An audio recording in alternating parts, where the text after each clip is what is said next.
नमस्कार बच्चों, मेरा नाम है अभिमन्यु शर्मा और आप देख रहे हैं आपका अपना YouTube channel study with MR। आज बेसिकली हम बात करेंगे पार्ट 6 की। ये 6 पार्ट करते के साथ ही जो आपका दो ध्रुवीयता का अंत वाला चैप्टर है ये आपका फिनिश हो जाएगा। फिर मैं आपका एक लॉन्ग वीडियो डालूंगा जहाँ पर पार्ट फर्स्ट से लेकर के पार्ट 6 तक की एक ही वीडियो के अंदर आपको मिल जाएगी, ठीक है। और एक चीज़ और, नोट्स के रिगार्डिंग मैं आपको बता दूँ, जो नोट्स हैं ये तो अभी PDF में आपके फॉर्मेट में दे दूंगा। जो अभी जिससे आप पढ़ रहे हो, ये जो PPT आप देख रहे हो, इसको मैं आपको PDF फॉर्मेट में प्रोवाइड करवा दूंगा। प्लस आपके जो हैंड रिटन नोट्स होते हैं जो मैंने बना रखे हैं वो आपको डिस्क्रिप्शन बॉक्स के अंदर मिल जाएगा। और प्लीज़ इन नोट्स की इज्जत कीजिएगा, बिकॉज ये वाला जो हैंड रिटन नोट्स है ये मैं अपने इंस्टीट्यूट के अंदर या फिर अपने ट्यूशन के अंदर इसको पैसे ले करके देता हूँ, मतलब चार्जेबल होते हैं ये नोट्स। बट यहाँ पर मैं यूट्यूब पे अभी शुरुआत करी है हमने, तो फ्री ऑफ कॉस्ट दे रहे हैं, तो इसका आप आनंद लीजिएगा। ओके, देखिए अगर हम टॉपिक्स की बात करें तो आई होप आपको पता होगा कि हमारे जो है ये सारे टॉपिक्स हमारे ऑलरेडी हो चुके हैं। और आज जो हमें डिस्कस करना है वो डिस्कस करना है शॉक थेरेपी का क्या अर्थ होता है और उसका क्या परिणाम हुआ, ये हमें डिस्कस करना है। अगर शॉर्ट टर्म में बोलूँ तो भाई वेरी वेरी इंपॉर्टेंट क्वेश्चन है ये आपका 4 मार्क्स के अंदर बहुत बार पूछा गया ये क्वेश्चन, ठीक है, बहुत बार। इसको ना लिख करके भी देख लीजिएगा कि आप लिख पा रहे हैं या नहीं लिख पा रहे हैं क्वेश्चन, ठीक है। बहुत बार पूछा है क्वेश्चन, इसलिए बोल रहा हूँ। शॉक थेरेपी को समझने से पहले अब जरा देखते हैं, चलिए वीडियो स्टार्ट कर देते हैं अपनी हम। शॉक थेरेपी को समझने से पहले आपको 2 चीज़ों को समझना बहुत ज़्यादा इंपॉर्टेंट है। पहला है आपका पूंजीवाद, दूसरा है समाजवाद या फिर साम्यवाद।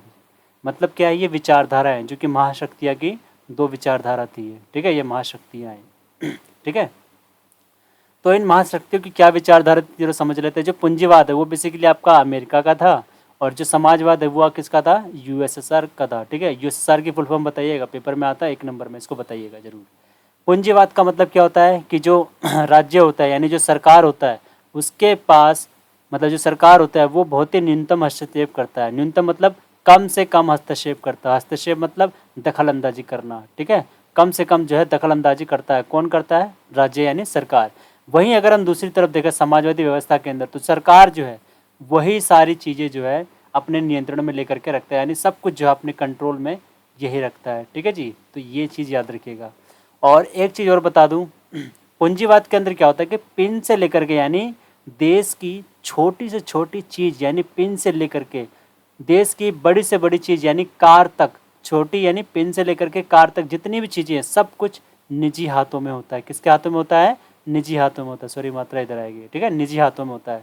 समाजवादी वाली व्यवस्था में क्या होता है कि देश की पिन से लेकर के, यानी छोटी से छोटी चीज़ से लेकर के देश की बड़ी से बड़ी चीज़ तक सब कुछ सरकार के हाथ में होता है। और वहाँ पर कोई प्राइवेट ऑनरशिप किसी की नहीं होती है, ये याद रखिएगा, ठीक है जी। तो चलिए अब स्टार्ट करते हैं शॉक थेरेपी का टॉपिक, ठीक है। और ये सारी चीज़ें ऑलरेडी आप पढ़ चुके हो, इसको ध्यान से देख लीजिएगा। और ये लीडर्स के बारे में हमने ऑलरेडी किया था, आई होप आपको अच्छे से पता होगा। गोर्बाचेव की नीतियाँ बहुत इंपॉर्टेंट है, ज़रूर करिएगा। बातें क्यों हुए थे ये भी बहुत बार पूछा गया। कारण क्या है सोवियत संघ के विघटन के, और इसके परिणाम यानी परिणतियाँ क्या हैं वो भी इम्पोर्टेंट है, ठीक है। अब चलिए ज़रा देखते हैं यहाँ पर। देखो, अगर मैं सिंपल वर्ड में आपको कहूँ कि USSR के ना विघटन होने के बाद जो 15 गणराज्य थे, 15 गणराज्य याद आ रहे हैं। USSR जो है इन्हीं 15 गणराज्यों से मिल करके ही तो बना था, जिसकी फुल फॉर्म क्या होती है, union of Soviet socialist republics, ठीक है जी। तो 15 गणराज्यों से मिल करके ही आपका सोवियत संघ बना हुआ था। लेकिन सोवियत संघ के विघटन होने के बाद इनको पता चल गया कि भैया समाजवाद के अंदर इनका मुनाफा नहीं हो रहा है या इनका लाभ नहीं हो रहा है, इसलिए ये लोग कहीं ना कहीं अब जो है पूंजीवादी व्यवस्था को बेहतर मानने लग गए। अब जब ये बेहतर मानने लग गए और पूंजीवादी व्यवस्था की ओर जो है ये लोग बढ़ने लग गए, यानी अपनाना जो है ये लोग चाह रहे थे पूंजीवादी व्यवस्था को। क्यों अपनाना चाह रहे थे, क्योंकि इन लोगों ने अमेरिका का जो जीवन स्तर है, अमेरिका का जो GDP है, यानी इसका जो ग्रोथ है उसको देखा। और इन 15 के 15 गणराज्यों ने सोचा कि क्यों ना हम भी जो है अब पूंजीवादी व्यवस्था अपना लेते हैं, ताकि हमारे भी देश की जो है प्रगति हो सके। तो ये एक कारण था जिसकी वजह से इन लोगों ने समाजवाद से पूंजीवाद की तरफ जाने के लिए अपना एक कदम बढ़ाया, ठीक है। अब यहाँ पर ये शॉक थेरेपी क्या है जरा ये जान लेते हैं। भाई कदम बढ़ाना है मतलब कि समाजवाद से आपको पूंजीवाद की तरफ जाना है, तो आप डायरेक्ट चले जाओ। इसमें थेरेपी क्या अपनाना, कोई मॉडल क्यों अपनाना।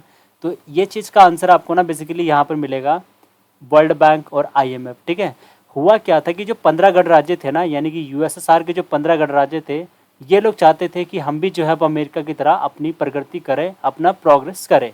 इसके लिए वर्ल्ड बैंक और IMF यानी कि विश्व बैंक और अंतर्राष्ट्रीय मुद्रा कोष, इन दोनों ने जो है एक मॉडल सुझाया, एक मॉडल बताया इन लोगों को, मतलब 15 जो गणराज्य हैं इन लोगों को बताया एक मॉडल।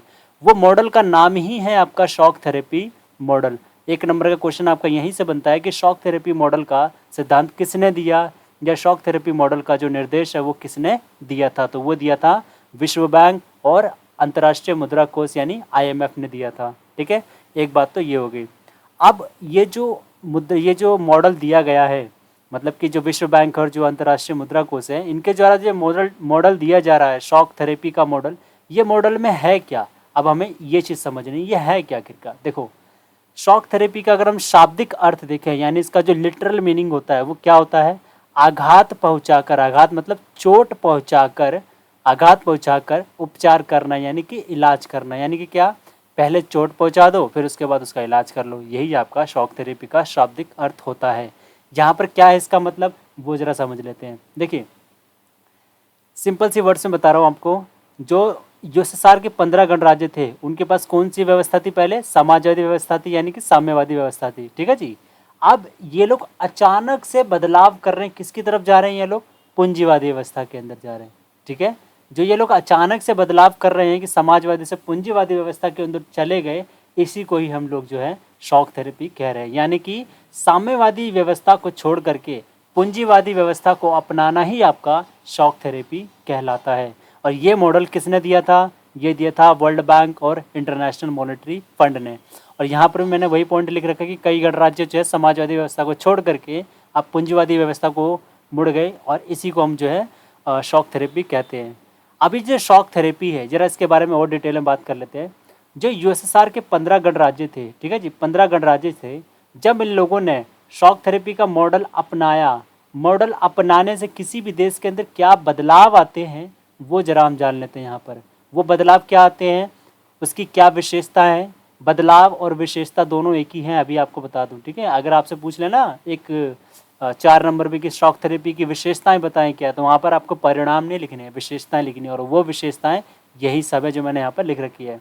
वो क्या है कि अगर कोई एक देश या फिर कोई एक गणराज्य यानी सोवियत संघ का कोई भी गणराज्य शॉक थेरेपी के मॉडल को अपनाता है, तो उसको क्या करना पड़ेगा, पूंजीवादी अर्थव्यवस्था को जो है अपनाना पड़ेगा। किसको अपनाना पड़ेगा, पूंजीवादी अर्थव्यवस्था को। इसमें क्या होता है, प्राइवेट प्रॉपर्टी यानी निजी जो लोग होते हैं उनका स्वामित्व होता है, उनका हाथ होता है इसके अंदर। ठीक है, सरकार का इसमें दखल अंदाजी बहुत कम होता है, मतलब होता ही नहीं एक तरफ से, ये समझ लीजिए। ठीक है, अगर कोई देश शॉक थेरेपी अपनाता है तो उसको और क्या अपनाना पड़ेगा, ये निजी स्वामित्व को अपनाना पड़ेगा, यानी प्राइवेट प्रॉपर्टी जो मैंने आपको अभी बताया है जस्ट। ठीक है, इसको अपनाना पड़ेगा। थर्ड क्या है, सामूहिक फार्म को निजी फार्म में बदलना पड़ेगा। जैसे कि ये जो USSR के जो 15 गणराज्य थे, इनके पास क्या था, पहले इनके पास सामूहिक फार्म थे, यानी कि पब्लिक फार्म थे, पब्लिक रूप से खेत थे, जिन्हें बाद में जाकर के ये लोग क्या कर रहे हैं, निजी फार्म में बदल रहे हैं। मतलब क्या, अब लोगों को बेचा जा रहा है वो चीज़। ठीक है, तो निजी फार्म में बदल दिया ये निगढ़ राज्य के खेतों को। और अगर मैं ये कहूँ कि शॉक थेरेपी का मॉडल अपनाने से और क्या क्या होगा, तो भैया एक चीज़ और ही होगी कि मुक्त व्यापार को आपको अपनाना पड़ेगा। मुक्त व्यापार का मतलब होता है कि टैक्स फ्री ट्रेड आपको करना पड़ेगा। क्या करना पड़ेगा, टैक्स फ्री ट्रेड करना पड़ेगा। यानी एक देश दूसरे देश के ऊपर अगर कोई माल बेच रहा है, या फिर ये वाला देश इसको माल बेच रहा है, तो कोई भी टैक्स नहीं लगेगा। ये इसका सिंपल सा मतलब होता है। तो यानी क्या, IMF और वर्ल्ड बैंक ने जो ये शॉक थेरेपी का मॉडल दिया था, और जब इन 15 गणराज्यों ने अपनाया, तो उनको ये भी जो है अपनाना पड़ा कि टैक्स फ्री ट्रेड करेंगे ये लोग। ठीक है, और लास्ट पॉइंट आपका मैंने यहाँ पर डाल रखा, वो क्या है कि पश्चिम के जो देश है, यानी पश्चिम के देश कौन, यही अमेरिका हो गया, ब्रिटेन हो गया, फ्रांस हो गया, ये हो गए, ये सारे के सारे देशों के साथ आपको जो है जुड़ाव करना पड़ेगा। जुड़ाव इन द सेंस ट्रेड करना पड़ेगा, वो भी फ्री ट्रेड करना पड़ेगा। तो ये कुछ आपकी विशेषताएं हैं शॉक थेरेपी की। अगर शॉक थेरेपी की विशेषता पूछ लें तो बता दीजिएगा कि पूंजीवादी अर्थव्यवस्था को अपनाना, निजी स्वामित्व को अपनाना, ऐसे करके आप डाल दीजिएगा। और एक चीज़ और बता दो, जब आप लिखते हो ना तो ऐसे ऐसे करके लिखा करो। ये आपका एक पॉइंट होगा, ये आपका एक पॉइंट होगा, इसको अंडरलाइन करो। अब इसी पॉइंट को जो है आप अच्छे से एक्सप्लेन कर दो। एक्सप्लेन अगर इन 5 पॉइंट्स को कर लोगे ना, ट्रस्ट में आपके 4 नंबर या 6 नंबर में क्वेश्चन आ गया तो कोई देने से रोकेगा नहीं आपको 6 के 6 नंबर, ठीक है।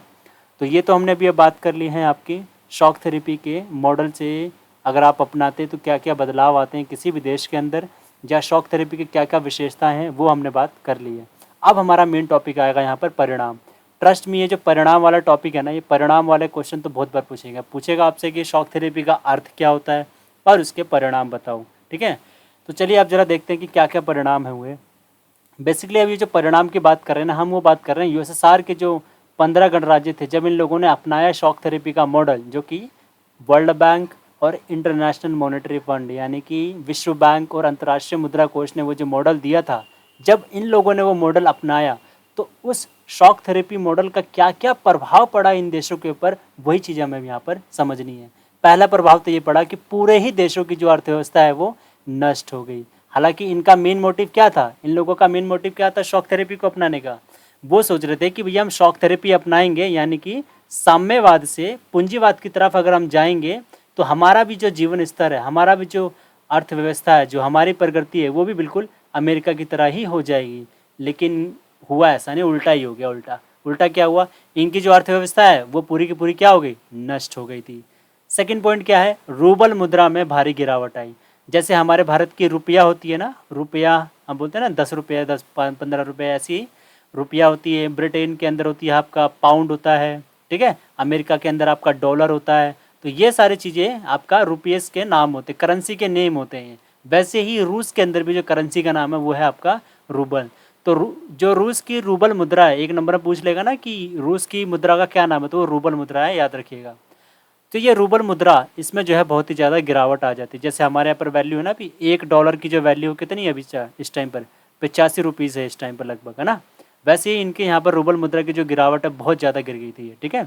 थर्ड पॉइंट है कि सकल घरेलू उत्पादन में बहुत ही ज़्यादा घट गया। सकल घरेलू उत्पादन क्या होता है, एक देश कितना प्रगति कर रहा है उसका अंदाजा आप सकल घरेलू उत्पादन से लगा सकते हो। और सकल घरेलू उत्पादन अगर आप गिर रहा है, डेट मीन्स कि आपका जो देश है वो प्रगति नहीं कर रहा है, वो गिर रहा है, ठीक है। और एक चीज़ और हुआ, शॉक थेरेपी के मॉडल को अपनाने से इन 15 गणराज्यों के अंदर एक चीज़ ये भी हुआ कि समाज का जो है वर्गीकरण होने लगा। समाज में जो है बंटवारा होने लग गया। किस किस के बीच में बंटवारा हो रहा है, अमीर और गरीब के बीच में बंटवारा हो रहा है। अमीर अमीर होते जा रहे हैं, गरीब और गरीब होते जा रहे हैं। तो इन दोनों के बीच में जो है ना आर्थिक रूप से असमानता आनी स्टार्ट हो जाती है। और ये वाला जो पॉइंट है ना, काफ़ी इंपॉर्टेंट पॉइंट है। वो क्या है कि सोवियत संघ में जो गणराज्य है उनके 90% उद्योगों को जो है निजी कंपनियों में बेच दिया गया। यानी कि जो प्राइवेट कंपनीज होती हैं उनको जो है बेच दिया गया। किनको, प्राइवेट कंपनीज को।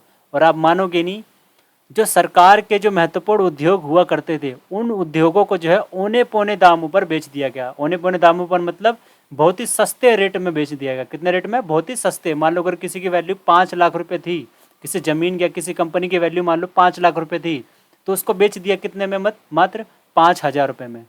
समझ रहे हो, 5,000 रुपये में बेच दिया। मतलब 5 लाख की चीज़ 5,000 में बेच दिया, तो कितना औने पौने दामों में बेच दिया, ठीक है।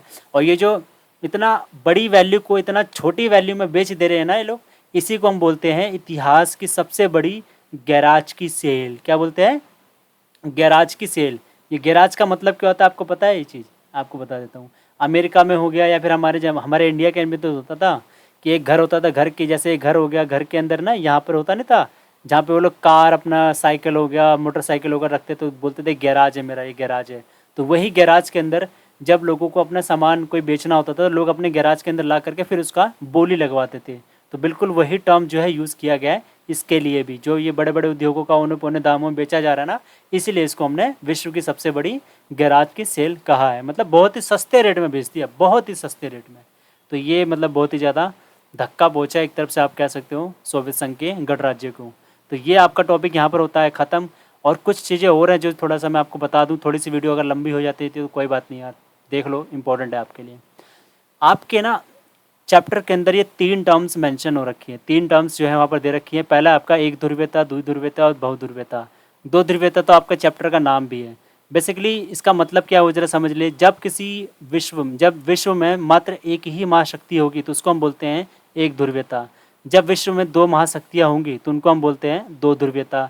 जब विश्व में 2 से ज़्यादा महाशक्तियाँ होंगी तो उसको हम बोल देते हैं बहुध्रुवीयता। तो इसको ये चीज़ बोलते हैं। ध्रुवीयता का मतलब होता है सेंटर ऑफ पावर, मतलब शक्ति का केंद्र। तो पूरे विश्व में जब शक्ति का केंद्र एक होगा तब आपका एक ध्रुवीयता हो जाएगा।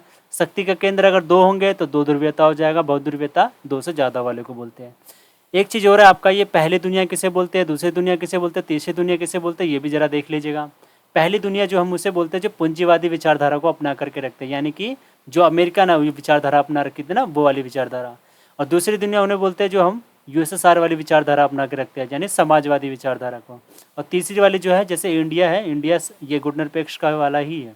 तो इंडिया जैसी जो विचारधारा यानी गुटनिरपेक्ष वाली विचारधारा है जिसने उसको अपनाया उसको हम बोलते हैं तीसरी दुनिया। ठीक है, तो याद रखिए। गुटनिरपेक्ष के ऊपर हम फिर कभी बात करेंगे अच्छे से, हालांकि आपके टॉपिक में आएगा नहीं बट फिर भी बता दूंगा मैं आपको थोड़ा सा। ठीक है, अभी चलते हैं आगे। एक टॉपिक आपका मैंने बस ये डाल रखा है और इसको ना बस अपने एक नज़र के थ्रू बस चले जाना। बस इसमें जो मैंने रेड कर रखा है ना ये बड़ा इंपॉर्टेंट है, इसको जरूर याद रख लेना। ठीक है, हुआ क्या है कि जब जब यूएसएसआर का विघटन हो रहा था ना तो उस दौरान जो है कुछ कुछ गणराज्य ऐसे थे जो कि अपने उग्र तेवर दिखा रहे थे, मतलब आज़ाद होने के लिए अपने आंदोलन कर रहे थे।